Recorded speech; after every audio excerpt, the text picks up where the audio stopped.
So it's my pleasure to welcome you all to a sort of a two-for-one event today. We have the Cyber GIS Distinguished Lecture Series that is coinciding also with the NCSA Colloquium Series. And as you know, we're trying to establish an environment where we have an important colloquium event every week, and we have a great speaker today to give us another in the series.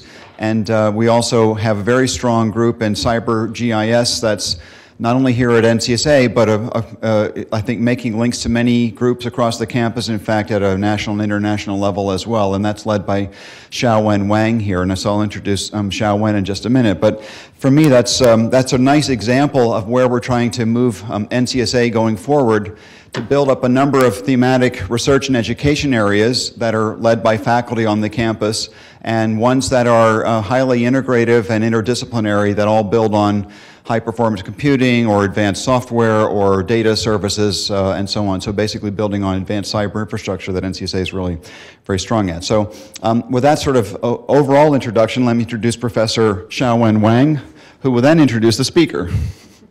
That's what you get when you have a double header like this. So, okay. Yeah. Well, thanks very much, Ed.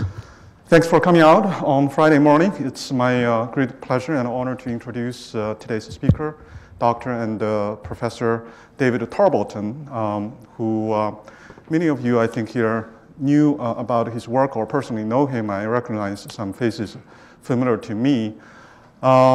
David received his PhD from MIT in civil engineering, focusing on hydrology and water resources. I think his PhD year was 1989, and since then he has a long, distinguished career.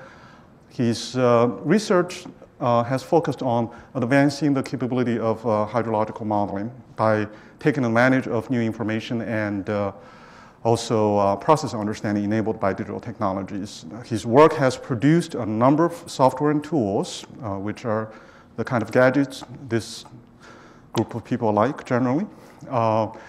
And these tools are widely used by related communities. One example would be TAODIM, I think Dave would touch upon in his lecture today.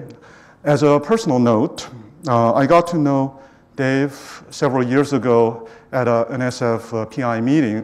For many of us, we generally acknowledge, NSF supported our work producing these publications, products. But I think what NSF does for these meetings, PI meetings, are really valuable. And since then, we hanging out and developing ideas and collaborations. It's really fun, but what amazed me greatly by interacting with Dave is his intellectual power of bringing hydrology and the GIS together in his research. And in fact, he's regularly teaching hydrology and the GIS in water resources. And I very much look forward to David's lecture today, and he's going to be talking about HydroShare. He's the PI. There's no better person than him to talk about this thing, which is largely a community-driven effort. Without further ado, let's thank Dave. And the floor is yours. Well, thank you. So appreciate that introduction. Thank you, everybody, for coming. I'm really excited to tell you about HydroShare, which is the system that we're developing. It's a collaboration across those 10 institutions there with a lot of people involved to develop a system for sharing hydrologic data, sharing hydrologic models, enabling them to be run on grid and cloud resources, and really hoping to advance the way that we do science in hydrology through this additional collaboration. So Xiaowen asked me to talk a bit about my broad research areas at the beginning. So I work in the area of hydrologic information systems, and HydroShare is part of that. I also work in digital elevation model terrain analysis, and that was the work with TAODIM that Xiaowen mentioned. And I'll talk a little bit about that at the beginning because there's interesting connections to be made between Cyber GIS, which is implementing some TAODIM functionality, and it's part of the broad effort to effectively establish software as a service, and HydroShare is going to support that. I've worked in the area of hydrology and geomorphology, where there's a nice synergy that's involved. And I know there's some prominent geomorphologists here at University of Illinois. Maybe they didn't. Not all of, some of them are here. But really, the landscape is sculpted by flowing water, and then that landscape then directs the way water flows. So that synergy is an interesting sort of process to try and understand. I've also worked in distributed hydrologic modeling, where we deal with snowmelt hydrology. So there I was in the field once, and somebody took this picture of me fiddling with an instrument in the snow. And worked in sort of non-parametric stochastic hydrology, looking at stream flow regimes for stream ecology in the Great Salt Lake. So today I'll be focusing primarily on hydrologic information systems with a bit of an excursion into terrain analysis. So I'll talk about hydrologic data and some of the computational challenges involved. The hydrologic terrain analysis, which will connect sort of going from TOWDEM, which is a software that I've developed, into CyberGIS. Then I'll talk about Quhazi and the hydrologic information system. And Alvalotia is the president of the board of Quhazi right now. So next year. So it's still a few months before you take over. So University of Illinois is well connected with Quhazi, and one of the prominent things with Quhazi is the hydrologic information system. And HydroShare is really built on that work. So I'll actually give you a bit of a demo of what HIS can do, and then how we're trying to extend that with HydroShare into the collaborative data analysis and publication arena, and some of the approach we're taking and functionality sort of to be developed. It's a work in progress, so there's going to be a lot of promises that hopefully we'll be able to fulfill by the end of the project. So one of the challenges that we have with hydrologic data is it comes from diverse sources. You have a lot of it collected by federal agencies, people like the USGS, the EPA, NASA. Sometimes it's collected for diverse purposes. Then you add to that university data collectors, and you've got a lot of heterogeneity in format, source, quality. And how are we going to effectively sort that out and bring it together? And I think one of the reasons to focus on that is I think the days are gone where you can really make scientific breakthroughs by just analyzing a single data set. At least in hydrology, we need to bring information together from multiple resources at a single place to advance our understanding. So when we started out the Quhazi Hydrologic Information System project, we did a survey, and one of the questions was, what proportion of your research time do you spend on preparing or pre-processing data into the forms needed for research? And it was a lot. Some people are answering 25 to 50%. There's a smaller fraction of people who are saying more than half their time they're spending on just preparing data. It shouldn't be that much. We actually want people to be spending more time on doing the work, thinking about the science of it. So we've got to do a better job of access to and working with data.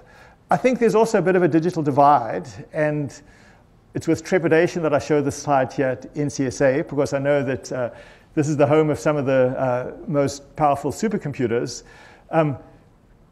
but they're hard to use. Even if you can get the accounts on them and the access to them, you sometimes have to deal with the sort of arcaneness of job control languages. And if you ask people sort of out in practice, do you have access to or the know-how to really take advantage of advanced computing capability?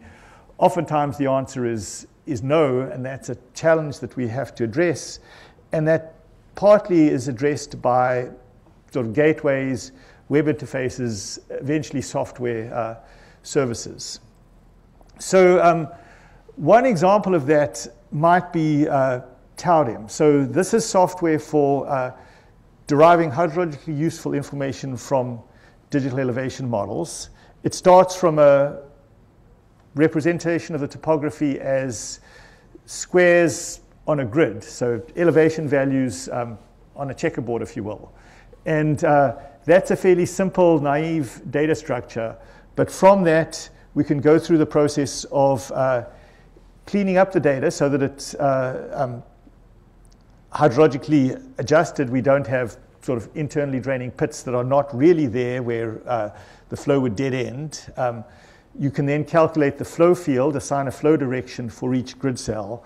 And once you've got the flow direction for each grid cell, you can then derive a whole lot of hydrologically relevant information, such as where the stuff that's carried by water flowing down the terrain would go, where it originates, the stream network, the watersheds, the relationships between those that can then support models such as distributed models that say how you go from rainfall to floods. And one of the things that's interesting to look at is how to do sort of flood prediction and what's the geographic fabric of data that we have across the nation to support where the water flows and help us manage it.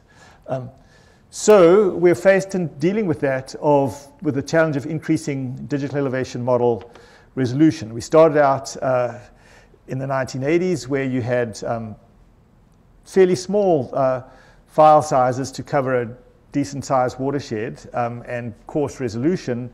And as we've gone through to nowadays when you can get LiDAR at 1 square meter or even better, you have file sizes become challenging for people to work with if they're not working in high performance computing.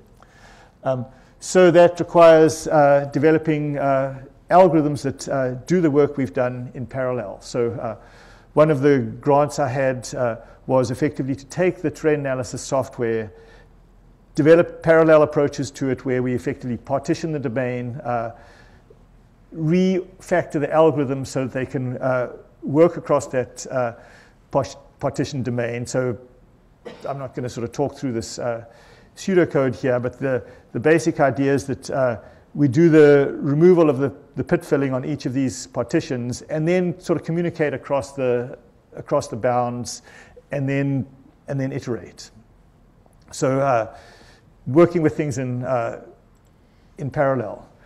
And then can we deliver that functionality, GIS functionality in general and say Tarboton specifically as a service over the web so that people don't have to deal with configuring the computer to work in parallel. So we might think of broadly data sources, the functions and tools that are supported by some server, and you've got software as a service that users are accessing. So through collaborating a bit with Xiaowen, Tarboton is now an app inside of CyberGIS. So you can select the national elevation data set. So the whole data set is stored on one of the servers, probably somewhere in this building. And you can then zoom in on the watershed that you want.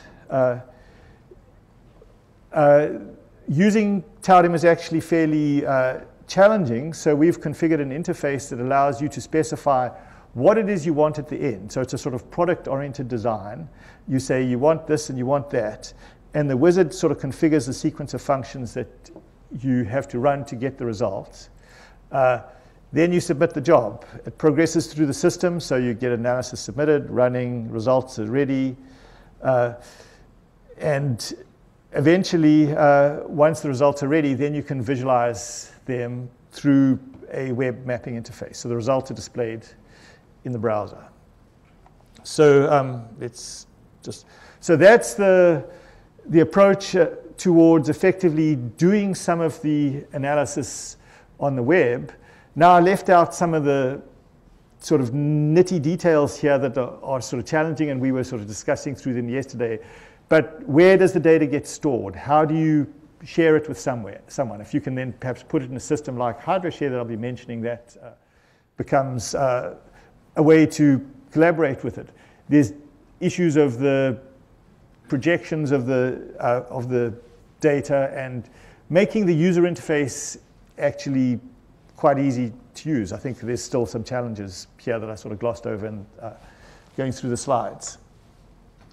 So now I've mentioned Kuhazi, and I wanted to just introduce it because the Hydrologic Information System was sort of started all of this. Kuhazi is a 100 100 or so universities, the membership numbers have probably changed a little bit since then, spread across the US that really got together to try and establish research support services, have the community come together and do big science, if you will, by working together. There's also some affiliate and international members. And Al is the to-be chairman of the board starting in January. One of the projects of Quasi was the Hydrologic Information System, really an internet-based system to try and support the sharing of hydrologic data, comprised of databases, servers, and software, enhancing access to hydrologic data. And Praveen Kumar was involved in a lot of the early work with that. This was a project led by David Maidment that I was part of, and it ended up producing really three parts of it: the desktop client that serves as access to the data, servers that publish the data, and then a catalog that supports discovery. So before we had something like HIS, I spoke about the challenge of accessing data. You needed to sort of know where the data was and become a bit of an expert in the different formats. So you needed to be able to access, say, streamflow data from the USGS, NASA MODIS data from NASA, EPA data, and this is why people were spending so much time if they really wanted to integrate information together. So the vision that was realized with Quasi-HIS was effectively to establish a generic request for getting data from multiple sources and to have that be able to work from within the software that you're doing the analysis, get the browser out of the way, if you will. So the architecture at a high level for how that worked was we had these three parts: servers that publish data, the desktop that retrieves data, and the catalog that supports search. This organization is actually very similar or modeled after the way the internet works. So I'm sitting here or standing here, and Mosaic was the sort of first popular browser that came from here. So you could think of Hydro Desktop as a client, just like Mosaic was, and nowadays we use Firefox or Chrome or Internet Explorer. Data is spread across many servers, so it's a sort of distributed publication model. Anybody can establish a server, and that's analogous to web servers. But then to support discovery, you need some sort of cataloging capability. With the internet, we have Google and Bing and all of the search services that harvest and catalog. With the hydrologic data published as hydro servers, Quasi is maintaining a centralized catalog service that supports data discovery that you can search over based on the ontology that's been carefully organized to support that. And it all works because of effectively a reliance on standards for the exchange of information. WaterML is an XML-based markup language that Quasi developed, and then there's other Open Geospatial Consortium and other standards that are used. So this gives you a bit of an illustration of WaterML, and you can see it's really just an XML time series representation and a set of query functions that are supported and return that data. One of the nice things about XML is that the team working together was able to advance it through the somewhat bureaucratic Open Geospatial Consortium process and get it established as a standard. So now this is the screenshot of the sort of beginning of the document that encodes a standard for the representation of hydrologic observations. So that's one of the sort of gratifying outcomes of that project, and now it sits alongside things like KML, which is popular in Google and Google Earth, and NetCDF, which is very popular in the climate community, as well as many other standards. I guess sometimes people say the problem with standards is there are so many. But, so what I thought is, rather than talking you through, I'd throw myself to the challenge of giving a live demo. So I'm going to show you how HydroDesktop works. Now, it's a modest demo. compared to the sort of big computing, but we'll see how it goes. So I've actually got HydroDesktop open. If things crash, I can go and look at what is there already. But I'll open a new instance. So HydroDesktop is the software client that was developed using open source GIS components as part of the quasi-HIS project. I'll just open a map for North America. It's geo-aware, so because this computer is connected to the internet in Illinois, it centers on Illinois. I actually like to see the base map displayed without any transparency to it. You can go and see the sort of help links about it.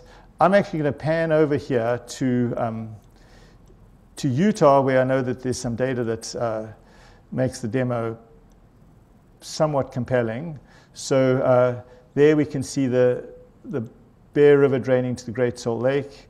And if I zoom in, we'll see the resolution increase. So this is relying heavily on the sort of service-oriented architecture that I exposed. And this map is an Esri hydrology base map. So it's a web service. It's not provided as part of the software. That's Logan, where I'm from. And I need to zoom in far enough that I can actually see the Logan River coming out of this canyon in sufficient detail to be able to click on it and have the watershed delineation service work. So this little button here is going to access an EPA watershed delineation service. So we had the map from Esri.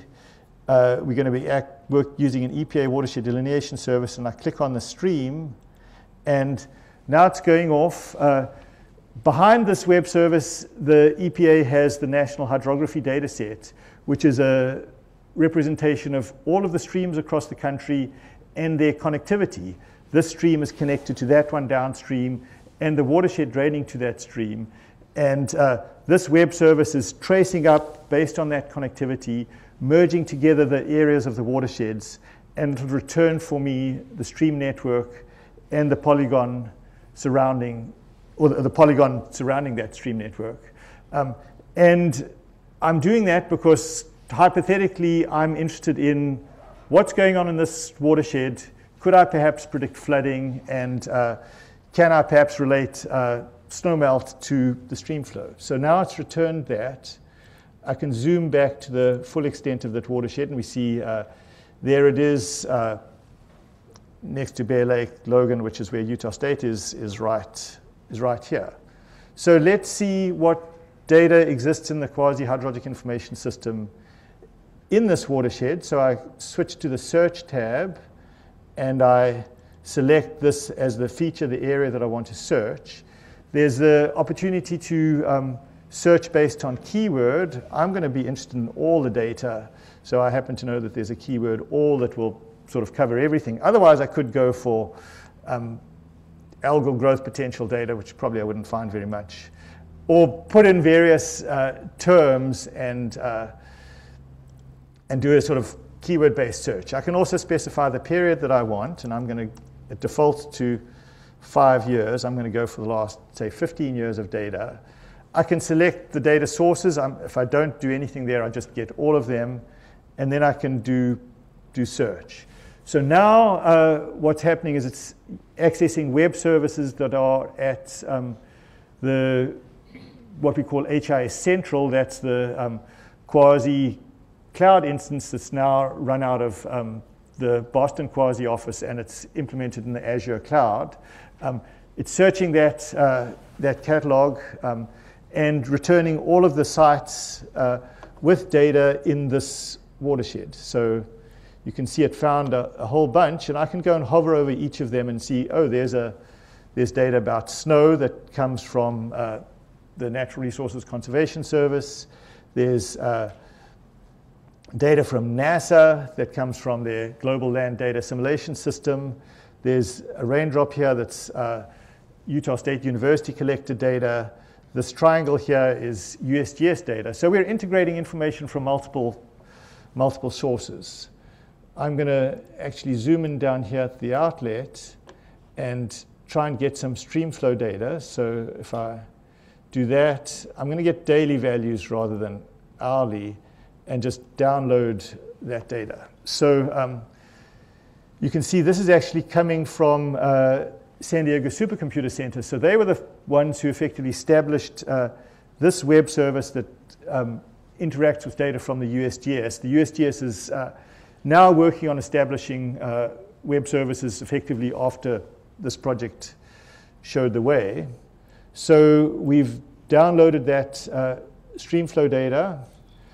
I can now switch into a graph tab and see this is the data I downloaded and visualize it. And this is the sort of typical pattern that the hydrologists in the audience will be familiar with that shows streamflow. Maybe streamflow is related to snow. So what can I find in terms of the snow? So go back to the map, and let's go to this snow telemetry site. And if I download whatever data is there, so SNOWTEL is a system that's run by the NRCS that has pillows spread across the western US that as the snow builds up on them, the weight is measured as pressure in antifreeze, and that pressure is measured and translated into snow water equivalent, the amount of water you would get if you melted the snowpack. This service is actually supported by the World Water Program at Brigham Young University. And so we got all of that data. So let's close that and switch back to our graph. And now I could say put discharge and snow water equivalent on the same graph. So here I'm combining data from different sources, and we see the time series, and we say, oh, well, this year there was a large snowpack, a relatively high stream flow. This year, an even larger snowpack, the sort of highest stream flow in this record. So you might say visually there's a bit of a correlation there. You may want to sort of investigate that a little bit further. At some point, you reach the limitations of what you can do with a sort of custom system like this. So, and Hydro Desktop just effectively provides a relatively modest time series plotting capability. You want to break out and do some analysis in your favorite analysis environment. And my favorite analysis environment happens to be R. Maybe some of you share it, or maybe you prefer MATLAB or something like that. Anyway, we have built a plugin for Hydro Desktop that interacts with R. So I can switch into R and say, firstly, I have to start up the R console, and it's going to load some libraries. And then I can leave the two variables selected that I want to work with and just say, generate R code. And it generates the queries to get the data out of the database that's held locally into the R environment where I can work with. Now I'm just going to change these variable names a little bit from the generic ones. I know that the first series I had was streamflow, so I'm going to change that to Q. The second series I had was snow, so I'm going to change that to S. And I'm going to send all of that code to R. So now it's executed those queries and it's built it in. And I can do something like just say plot the snow data values, the local date time on the x-axis of an R plot, and the snow data values, the actual data value on the y-axis. I'm going to use a line plot. So this is a little bit of sort of, you need to know R to be able to do this. Then it opens a little R window with a plot. So now I've really got the full power of R to analyze all this data. You probably don't want to see me typing a whole bunch of R commands. So I've got a little script that I can open. So I can open a script that is this demo. And if you scroll through here, you'll see that there's commands for going and replacing some of the missing values in the data, producing plots of stream flow as well as the snow. And then there's a sequencing across the years. I should probably change this to 1990 because I started it from there. And it's going to pick out the maximum value of snow, the maximum value of stream flow, and plot the two of them together. And then it's going to use the least squares fitting that R gives you for doing a simple regression, put the line on the plot, and then look at all the regression diagnostics. So if I select all of those commands that I want to execute and just say send that selection, off it goes. And here I've got a plot of maximum stream flow versus maximum slow. So you can sort of establish that relationship. And if you scroll up here in the console, you can see the standard regression statistics that you might use to diagnose that. So fairly simple sort of example, but I didn't use a browser there. I just worked with data from multiple sources and did an analysis that was in this environment. So thankfully it all worked. So there's a couple of slides here that go through what I just did. So download and plot the data. What you end up with is at your fingertips the full analysis capability of R. Data from multiple sources, accessed from distributed cloud resources. And this sort of highlights the importance of interoperability, the way that you can have one software system interact with another software system to actually achieve your answers. You're not going to have one system that does it all. So what we ended up with quasi-HIS was a window into water observations that's beyond what's existed before, through storage in a community data model, publication from a server, data access through internet-based services, tools that can support that, discovery through the thematic and geographic search, and then integrated modeling and analysis combining from multiple sources. So, but is there more? Hopefully there is more. This is actually quite hard. Publishing data using quasi-HIS requires access to or setting up a Hydro server, which can be a barrier. Accessing data actually requires Hydro Desktop, which is currently only PC-based. So that's a bit of a limitation. And it's generally limited to time series at a point.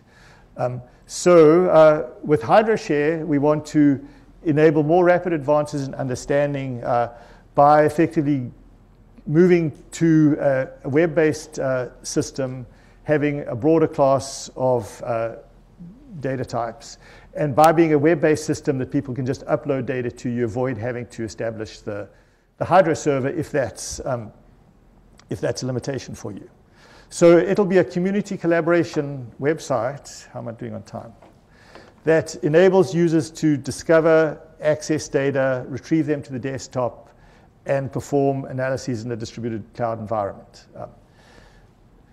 Our goal is really to sort of lower the barriers.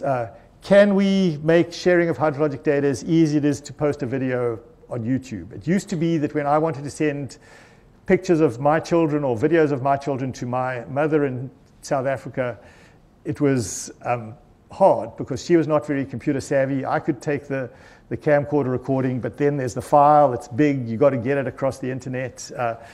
She was behind dial-up, or you had to put it on a tape and mail it. With YouTube, you can just make it happen easily. But I would submit that a lot of times with data, we are still in the old way of sharing data on sort of thumb drives. This column is that. The units are such and such. Oh, I've forgotten how I did this. it gets hard and we need to do better. So the use case that we want to address is really collaborative data analysis and publication, where you start from observers and instruments, data goes into HydroServer, and then it can get discovered, analyzed in the desktop. That I effectively demonstrated with the Hydro desktop analysis. But what about going to the next step? Now you want to share your results. Can you push them back into the system? So this is where HydroShare as a resource store comes in. Enable access to your collaborators, your group, so that you work together preparing a paper. The data gets massaged around as you do your analysis. Once the paper is prepared, you submit it for review. You capture the workflow that was used to generate the results. You submit it to a curating authority, in this case the Quasi-Water Data Center, but I've been learning about the National Data Service that's being proposed here, so that could certainly be an option. And it becomes made immutable and available to everybody. So that's the one thing we're trying to do with hydrologic data. The other thing is enable collaborative integrated modeling. So we think of models as objects that you would want to share just as much as data, and we want to provide links to some of the essential terrestrial variable data that are needed for hydrologic models, tools to remove the burden of preparing model inputs, and CyberGIS and TAUDEM have roles to play here, pre-configured models that you can just run, and then standards for information exchange and interoperability, and then tools for visualization and analysis. So we actually have the capability to share complete SWOT models for the hydrologists in the room who know what SWOT is.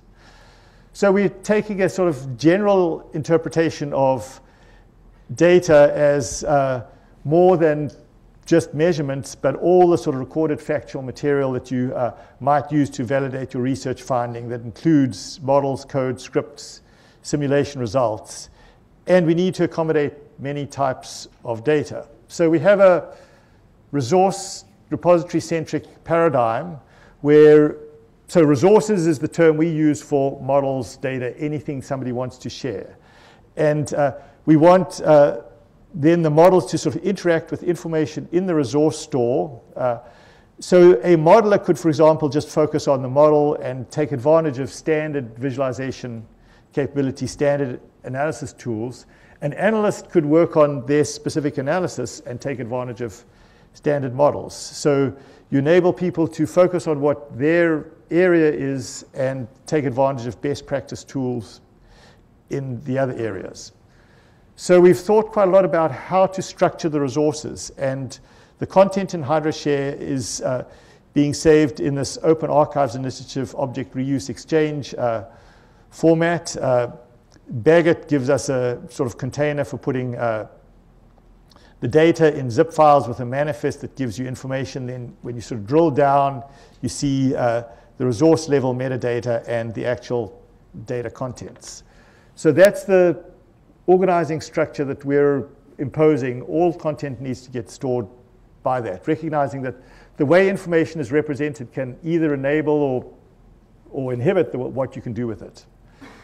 So the types of data that we would like to support, so this is my to-do list, and unfortunately I've only got one of them checked off. So currently HydroShare can only support generic resources, but we are working on adding the value of time series, geographic data types, reference data types. It means we don't actually hold the data, we just hold a link and somebody else supports it, building on the interoperability idea. And there's a fairly long list there. To support a resource type actually means tools for working with it, uploading it, viewers, as well as deciding on what is the resource content data model, the data and the metadata content, the logical relationships, and the file formats. We're taking the approach that by holding information in a standard format, tools can be established to use it, and that'll help us advance the scientific capabilities. So this is a bit of an illustration of some of the data types: time series information, multidimensional space-time data. We want to have collections that can represent the entirety of river geometry, from detailed topographic information, say from LiDAR, to cross-sections to that may be represented in a plan, and lead to looking at the height of stream, or the depth of stream flow that may lead to sort of flood inundation. Thinking of models, so John Goodall is our sort of model metadata person, and we've been working on establishing a data content model for model packages that include the sort of bundled contents of the model components, the actual executable entity, that's the program itself, the input and the output, and trying to organize all of that. Once that's done, it's not that great of a leap, if you've got a model in a system like this, to know what computational resource is required to be able to run it, to submit that model to that computational resource, and just execute it and get the results. So SWOT-share actually enables that. So SWOT-share is part of HydroShare. It's the work of Venkatesh Marwadi at Purdue, and you can find all the SWOT models that people have submitted on a map and then execute them. Working with Larry Band with RESIS, and I know Barbara Minska is collaborating in some of this work as well, to effectively go from the sort of complicated and disorganized data sets that are needed to go into RESIS typically to structured workflows that rely on the sort of commonality of model preparation tools. So how is it architected? First, at a very sort of simple, high level, we are building everything so that web pages and a REST web service API can do everything. We want to have the ability to work with browsers as well as clients almost seamlessly and interchangeably. You can't ever achieve it completely. You can't ever do everything that you could do on a web page with web services, but we're working with that principle. So that's the sort of high-level approach. If you look at a little bit more detail of how things are structured, we are building on IRODS, the Integrated Rule-Oriented Data System, which started out at San Diego Supercomputer Center and now is really championed by the team at Renzi, who are our collaborators on this project. And that will be the home for the resource files, the science metadata in the resource data model, the user accounts. We want to make sure the accounts are held close to the data as a sort of a business rule for access control. IRODS will then provide the authentication, authorization infrastructure, and also discovery via Elasticsearch. One of the things that IRODS supports is microservices. So based on rules associated with the content in it, programs can get executed and search, and that'll harvest the metadata into this Elasticsearch function.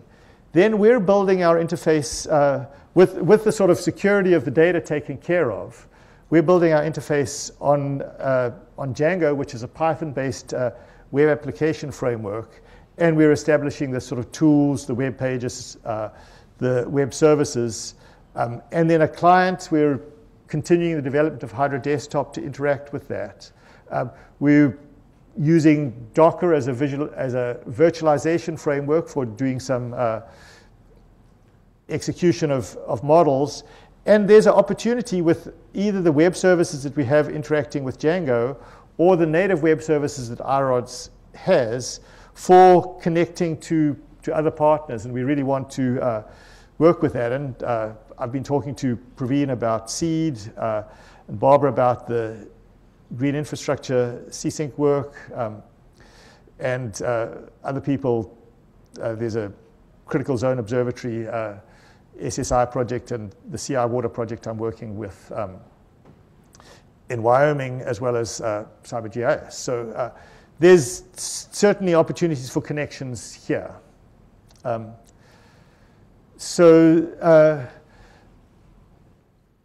showed you my work to-do list. Right now, HydroShare is fairly modest. You can actually go to the beta version, but all you can do is store generic resources.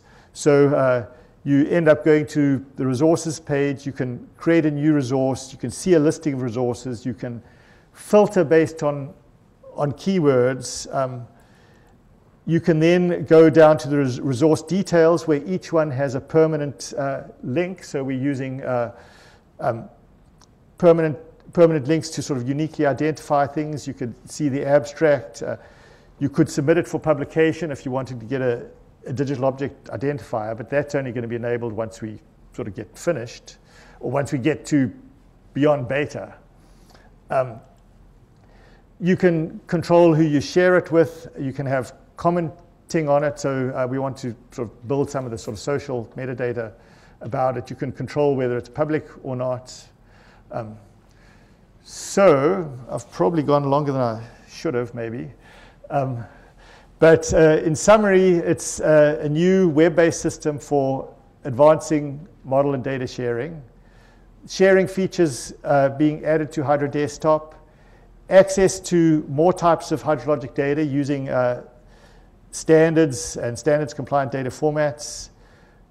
Enhancing the catalog functionality to broaden discovery. So going from the effectively very structured ontology-based search that Quasi-HIS had to the sort of more free-form keyword type of catalog in elastic search functionality in iRods, model sharing and discovery functionality, and then ease of access to high-performance computing. Once you've got the data in a system like this, it's not much of a leap to just submit it to a high-performance computing system and visualize the results through one of the tools that is linked to it. I think the collaboration supported by social media is something we want to not really develop new stuff, but just take advantage of what we are seeing in the sort of social media world, and then build on interoperability and links to other data and modeling systems. So there's a lot of people on the team, and they weren't all at this meeting, but those are the people who came to the meeting and got their faces in the picture. So thank you.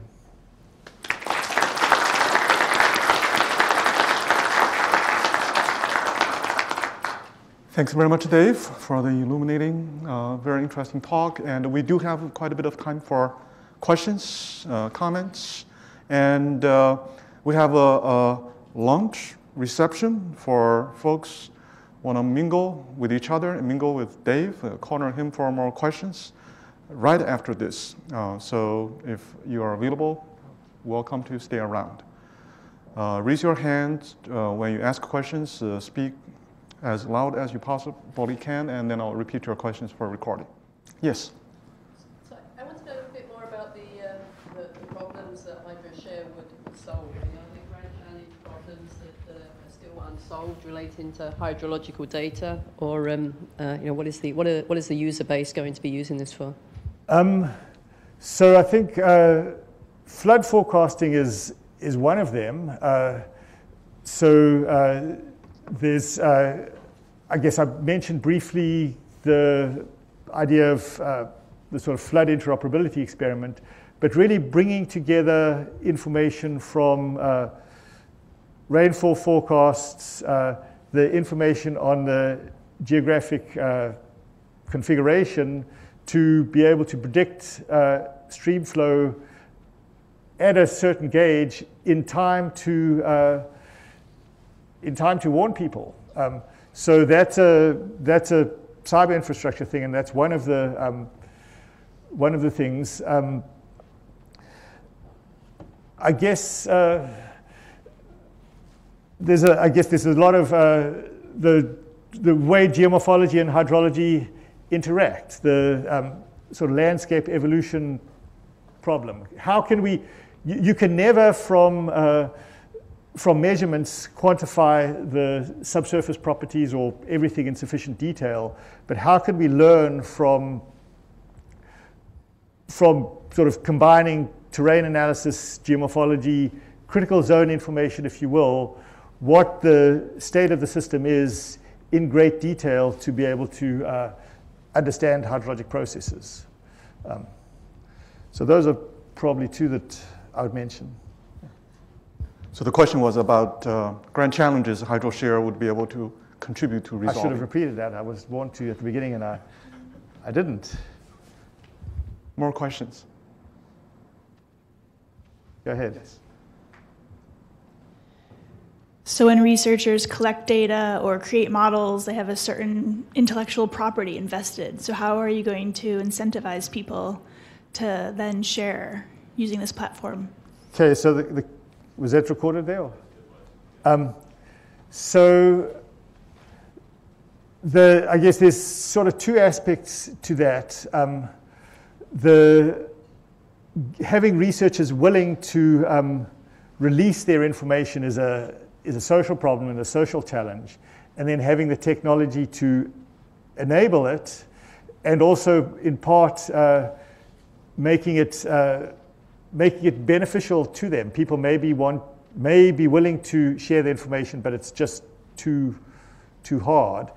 The one incentive I want HydroShare to provide is the tools that it allows you to do what you wouldn't be able to do otherwise. By putting your data in the system, you should really, it should become the place that you do your work. So it would be a network system. You have tools there, so you really do it for your own analysis. You then are probably collaborating, because few people work completely on their own these days. So you end up starting to share it with your colleagues, and they would be part of the system, and they would take advantage of the tools that are there and that you end up contributing.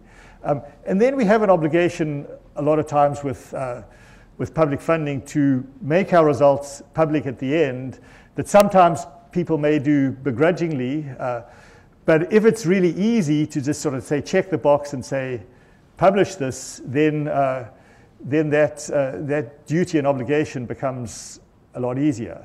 But the incentive is really what it will enable you to sort of do selfishly for your work. Can I just make a suggestion? You could, through your interface, you could actually publicize what the data is that was used to generate any result or diagram, and then people would be able to cite that data, which may then provide the incentive for people to share. Right, so certainly publishing data with digital object identifiers for the data is part of it, and that could be linked to the diagrams. I think there's a lot of work on this whole publishing of data along with papers that a lot of people are working on. I have to recognize that HydroShare is a fairly sort of modest project, and I want to focus on what we can add of value to the hydrologists while this whole movement progresses. Oh, I kept my microphone just handy for questions.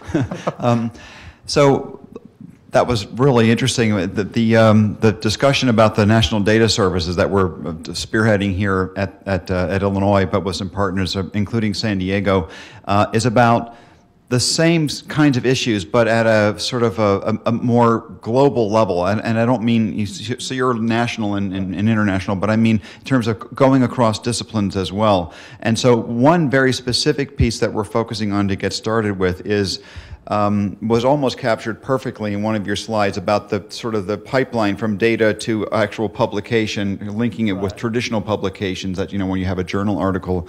And so that might be an area where we could very specifically overlap with you and potentially have your community act as a driver. And then the other area that I think we're focusing on is trying to bridge between these different either communities or other kinds of services that are doing similar kinds of things, but they're usually like just one particular niche, but there's a whole global set of services that are needed. So we're thinking about how we might connect different communities. So while you may have a fairly large and obviously vibrant and growing community around the hydrology areas, there are other areas that might be extremely important as well, you know, even in your own sort of domain that then they're not connected in. So we're trying to also bridge the gap between communities and so on. I think that's really important, and I would sort of love to interact. And if we can be doing data publication and it's working with the National Data Service, that'd be great. One of the things that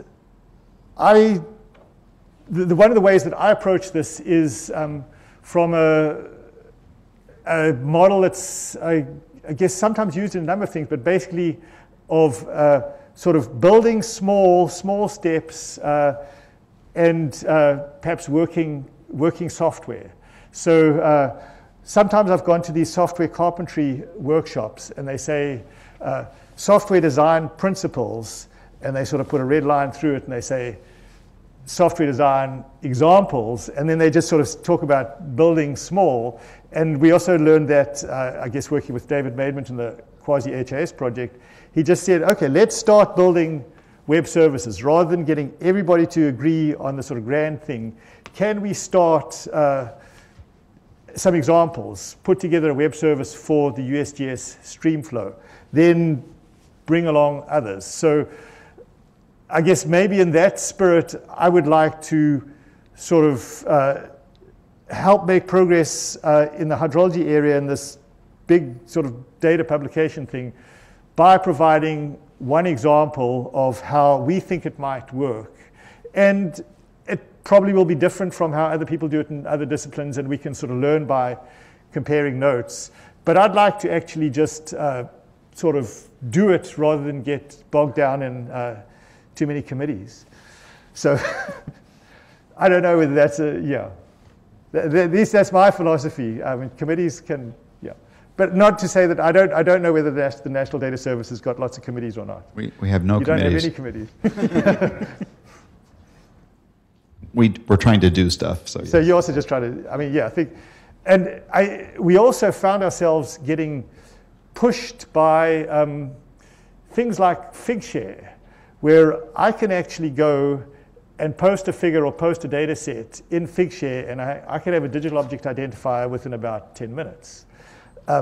Now, some people say, well, maybe the quality control of that is a little bit lacking, and there's not sufficient vetting of metadata, and on and on and on. But the truth of it is, if I want a digital object identifier for my data, I can do that. The genie's out of the bottle.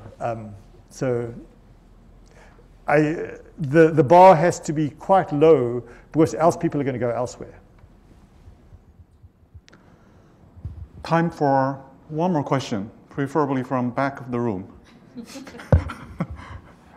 That's not serious. Yeah, one more question. Time for maybe one more question before we bring up for the reception. Sure. Oops, sorry. I saw a brief look at what other data areas you can do correlations with alkalinity and things like that. I didn't see how far that stretched. Is it? Are there data sets that you can use to correlate with?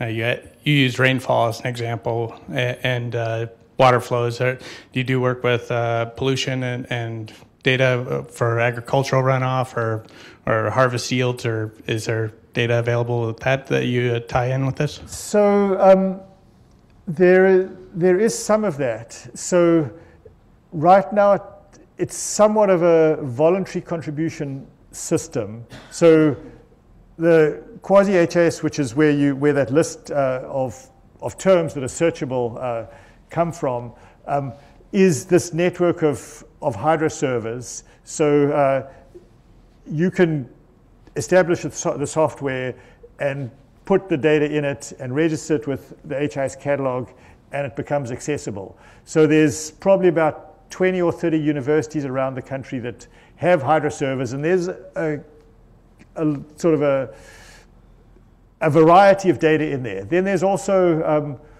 some of which will be that. I know some of the critical zone observatories and water sustainability climate observatories are starting to use that, so they'll have some of that data in it. There are also, we've sort of tried to work with agencies like EPA, so there's a storage service, so you can get some of that EPA data through the system. So I guess the NRCS snowtail data, I don't know if the NRCS has any other data that might be the sort that you are asking about, but I think it's only the snowtail data that we have in there. Well, please join me to thank Dave one more time again for the very informative sharing, and as a small token of appreciation. Well, thank you. That looks wonderful. So great. Yeah, thanks so much. Thanks. I appreciate the invitation. Yeah, thanks.